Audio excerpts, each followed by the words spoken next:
José, en Espagne, Orpea a été mise en cause aussi déjà. Orpea a été mise en cause en début de la pandémie.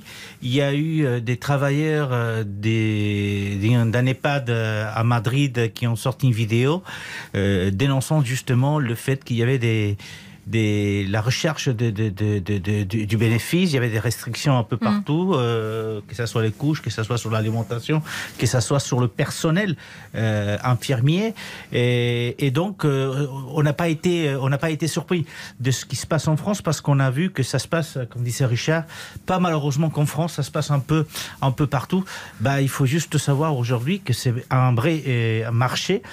En Espagne, pratiquement 74% des résidences sont privées. Il n'y a que 26% des résidences publiques. On parle d'un marché de 9 milliards d'euros. Donc effectivement, je ne suis pas du tout étonné qu'on cherche la rentabilité, surtout dans un groupe qui est implanté un peu partout dans le monde. Ce qui m'étonne, c'est que effectivement, c'est tout à fait un marché. Je disais, en Espagne, c'est 26% des résidences qui sont publiques, des EHPAD qui sont publiques, mais c'est 64% des lits qui sont subventionnés par l'État. 64%.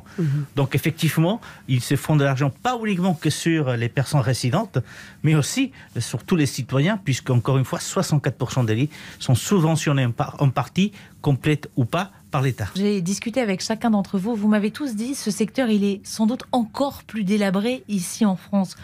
Juan José, vous en faites l'expérience à titre personnel. Oui, tout à fait. Je ne m'intéressais pas spécialement aux EHPAD français. À titre personnel, j'ai dû m'intéresser depuis à peu près 8 mois. Et ce que j'ai constaté en tant que visiteur d'un EHPAD, c'est effectivement pas uniquement que l'odeur, mais c'est aussi le manque de personnel. Les soins qui doivent être administrés tous les 48 heures ne le sont pas. Ils sont administrés tous les 4 jours. Des rendez-vous à l'hôpital qui sont ratés par l'EHPAD parce qu'il n'y avait pas assez de personnel pour demander les ambulances. Donc, toute une série de choses qui m'ont vraiment surpris, parce que ça m'est touché directement, donc forcément. Mais ça n'existe pas en Espagne? Enfin, pas comme ça? Pas comme ça, parce qu'en Espagne, ça existe, bien sûr.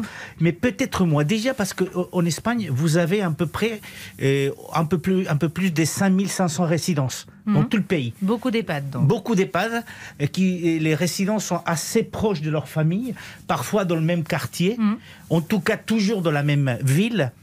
Et la chose qui est importante là-bas, c'est que le lien familial existe toujours. Donc, on ne le met pas dans un EHPAD et on ne va pas les voir une fois par mois.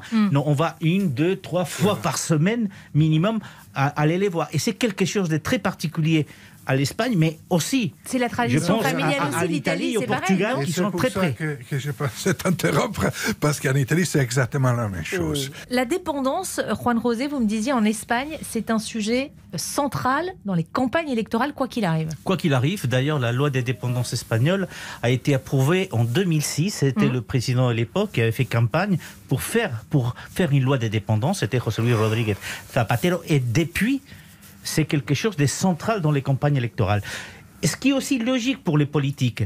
Pour gagner une élection, vous avez besoin des retraités, qui votent, qui sont ceux qui vont voter, des fonctionnaires et voire quelques jeunes. Et vous êtes sûr pratiquement de gagner une élection présidentielle ou législative. Mais alors pourquoi ici en France, c'est pas dans le débat politique? Pas tant que ça. Un tout petit mot, Juan José. Juste, la crise 2008 en Espagne, qui a sauvé des centaines de milliers de familles? Ce sont les retraités qui ont accueilli leurs enfants, qui ont perdu leur appartement, qui ont perdu leur emploi.